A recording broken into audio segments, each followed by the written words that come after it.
تاریخ کی کتابوں میں یزید کی اولاد کے بارے میں جو روایات بیان کی جاتی ہیں ان کے مطابق یزید کے 14 بیٹے اور 4 لڑکیاں تھیں، لیکن کچھ روایات کے مطابق یزید کے 2 بیٹے اور 1 بیٹی تھی۔ لیکن اس بات پر تمام تاریخ دان متفق ہیں کہ یزید نے اپنے باپ کی طرح اپنی زندگی میں ہی اپنے بیٹے معاویہ بن یزید کو اپنا جانشین نامزد کر دیا تھا، اور یزید نے اپنے اس بیٹے کی تعلیم و تربیت پر بہت خاص توجہ دی تھی، کیونکہ یزید اپنے اس بیٹے سے بے پناہ محبت کرتا تھا، اور اس نے اس کا نام بھی اپنے باپ معاویہ کے نام پر رکھا تھا۔ بعض شیعہ ماخذ کے مطابق جب یزید شرمناک موت سے دوچار ہوا تو اس وقت سب سے پہلے اس کا بیٹا ہی اس کی لاش کے پاس پہنچا تھا، اور اس نے اپنے باپ کی لاش کی طرف دیکھ کر کہا تھا کہ بے شک آل رسول صلی اللہ علیہ وآلہ وسلم کے ساتھ ظلم و زیادتی کا انجام ایسی ہی عبرتناک اور شرمناک موت تھی۔ یزید کی موت شرمناک اس لیے کہی جاتی ہے کیونکہ کہا جاتا ہے کہ یزید ایک عیسائی لڑکی کے عشق میں گرفتار ہوا تھا، اور یزید اس کے ساتھ رنگ رلیاں منانے کے لیے ایک جنگل میں موجود تھا۔ جب یزید شراب کے نشے میں بدمست ہوا تو اس عیسائی لڑکی نے یزید کو اپنا عریاں جسم دکھا کر اس کو موت کے گھاٹ اتار دیا تھا، کیونکہ یزید نے اس لڑکی کے ماں باپ کو ناحق قتل کروایا تھا۔ یزید کی موت کے بعد یزید کے بیٹے معاویہ بن یزید نے تخت خلافت کو سنبھالا۔ 21 سال کا یہ نوجوان عادات و خصائل میں اپنے باپ کی ضد تھا۔ کچھ روایات کے مطابق اس کی عمر 21 سال سے بھی کم تھی، اور کچھ روایات کے مطابق 27 سال کا نوجوان تھا۔ اس کے باپ یزید نے چونکہ اس کی پرورش اس وقت کے ایک بہت ہی اچھے اور اعلیٰ پائے کے عالم دین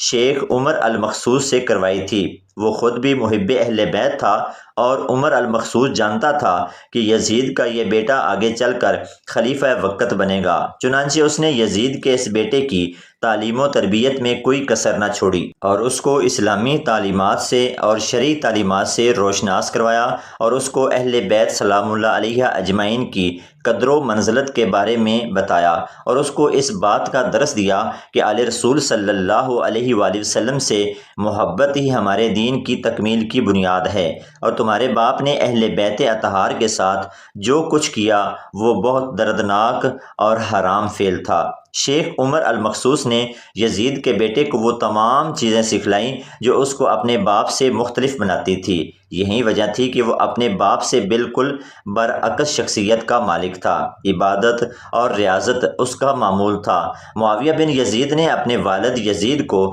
سیدنا حسین کی شہادت کا ذمہ دار جانا، اور اعلان کیا کہ میں ظلم کی اس کرسی پر مزید نہیں بیٹھ سکتا، اس تخت پر میں مزید نہیں بیٹھ سکتا جس تخت کی بنیادوں میں اہل بیت اطہار کا خون ہو۔ جب بنو امیہ کے مشہور خاندان کو ان کے اس ارادے کا علم ہوا اور وہ سمجھے کہ حکومت بنو امیہ کے ہاتھ سے نکلنے والی ہے، تو انہوں نے کسی سازش کے تحت معاویہ بن یزید کو بھی زہر دے کر شہید کر دیا، اور اقتدار پر مروان نے قبضہ کر لیا۔ معاویہ بن یزید خلافت سے دستبردار ہونے کے بعد زیادہ عرصہ تک زندہ نہیں رہے، بس 40 دن زندہ رہے، اور 18 یا 21 سال کی عمر میں 64 ہجری میں اقتدار کے بھوکے بھیڑیوں نے انہیں موت کے گھاٹ اتار دیا۔ معاویہ بن یزید نے اپنے آخری خطبے میں اپنے باپ کی مذمت کی، اور حصول اقتدار کے سلسلے میں اس کی بے ایمانہ کارستانیوں کو فتنہ قرار دیا۔ اس کے اس بیانیے کی وجہ سے ہی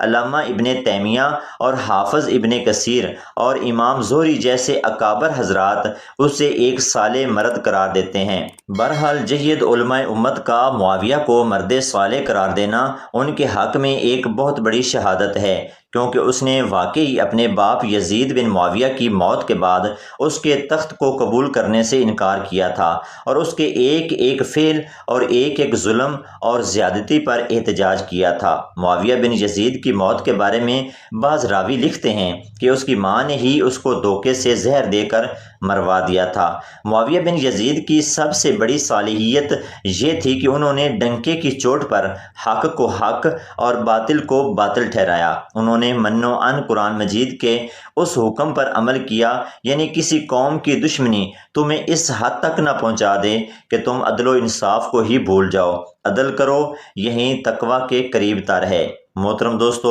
یزید بدبخت نے امام حسین علیہ السلام کے ساتھ جو سلوک کربلا کے میدان میں کیا، دراصل وہ بنو امیہ اور بنو ہاشم ان دونوں خاندانوں کی آپسی رنجش و خاندانی عداوت کا نتیجہ تھا۔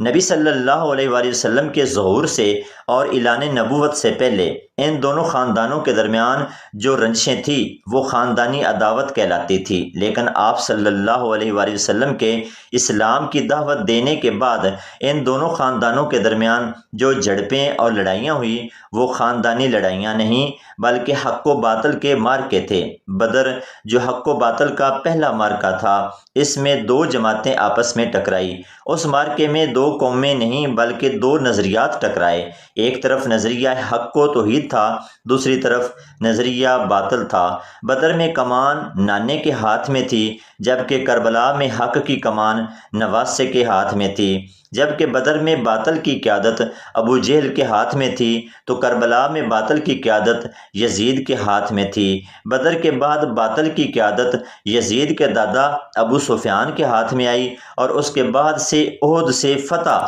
مکہ تک سب جنگیں اسی بدر کے تناظر میں ہوئی، جن میں باطل کی قیادت یزید کے دادا ابو سفیان نے کی۔ یہ محض دو خاندانوں کی لڑائی نہیں تھی بلکہ دو متحارب عقائد، دو مختلف نظریات اور دو الگ الگ تصورات زندگی کے مابین حق و باطل کے مارکے تھے۔ غزوہ بدر میں جو مشرکین واصل جہنم ہوئے ان میں سے ایک کثیر تعداد حضرت علی رضی اللہ تعالی عنہ کے ہاتھوں جہنم واصل ہوئی تھی۔ یہی وجہ تھی کہ بنو امیہ حضرت علی رضی اللہ تعالی عنہ کے ساتھ اس دشمنی کو ذاتی طور پر لیتے رہے، اور بنی امیہ اور بنو ہاشم کی آپسی دشمنی اور عداوتوں کو طول دینے میں اور مزید گہرا کرنے کا سبب بنی۔ اور علامہ مودودی کے مطابق بنو امیہ اور بنو ہاشم کی یہ خاندانی رنجشیں ہی آخر کر کربلا کے میدان تک جا پہنچی، جہاں پر یزید بدبخت نے امام حسین علیہ السلام اور اس کے خاندان کو شہید کر دیا۔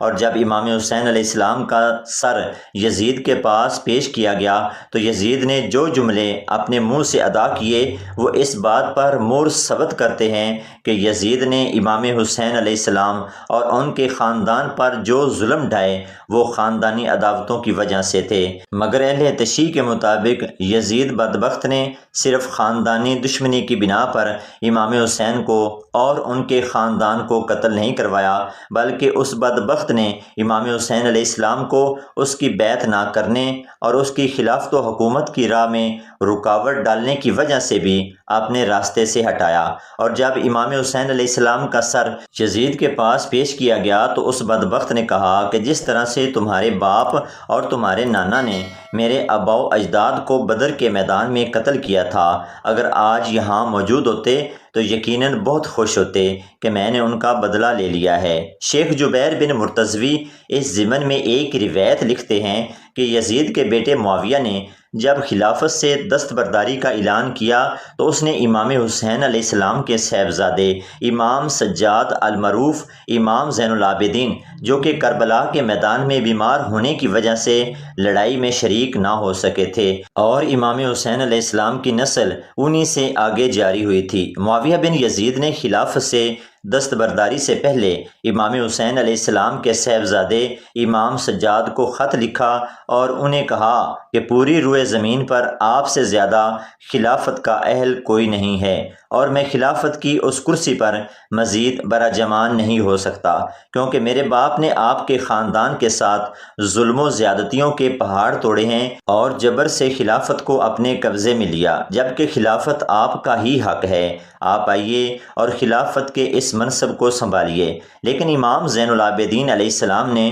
یزید کے بیٹے کے خط کے جواب میں کچھ بھی ارشاد نہ فرمایا، کیونکہ امام زین العابدین کربلا کے واقعے کے بعد مکمل طور پر گوشہ نشینی اختیار کر چکے تھے۔ آپ نہ کسی سے بات کرتے تھے اور نہ ہی کسی کے پاس جاتے تھے۔ آپ روزے سے رہتے تھے اور اپنی راتوں کو شب بیداری میں بسر کرتے تھے۔ جب بھی افطار کے لیے آپ کے پاس پانی یا کھانا لایا جاتا تو آپ اس کو دیکھ کر رونے لگتے تھے۔ آپ کے صاحبزادے نے ایک بار اپنے والد گرامی سے پوچھا کہ ابا حضور کبھی آپ کو ہنستے ہوئے نہیں دیکھا، تو انہوں نے فرمایا اے میرے فرزند، کربلا کے میدان میں آل رسول پر جو مظالم ڈھائے گئے ہیں، اگر تیری آنکھ بھی وہ دیکھ لیتی تو تیری آنکھ سے بھی آنسو خشک نہ ہوتے اور تو بھی بھول جاتا، اور کھانا اور پانی دیکھ کر اس قدر روتے اور فرماتے کہ آل رسول اس کھانے اور پانی کے لیے کربلا کے میدان میں ترسائے گئے، پانی کی ایک ایک بوند کو ترسایا گیا،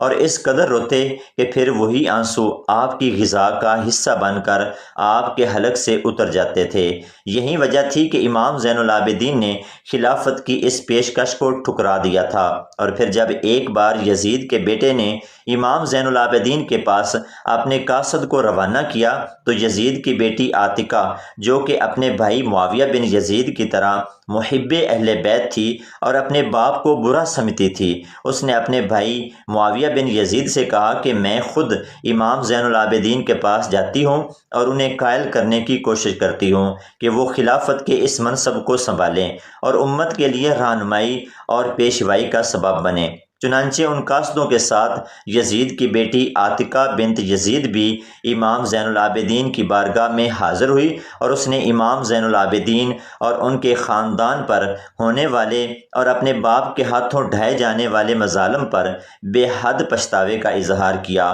اور امام زین العابدین کے سامنے آہ و گریہ کیا اور امام کو قائل کرنے کی کوشش کی، لیکن امام زین العابدین نے اس کو یہ کہہ کر بھیج دیا کہ مجھے اس عہدے کی یا اس منصب کی ضرورت نہیں ہے۔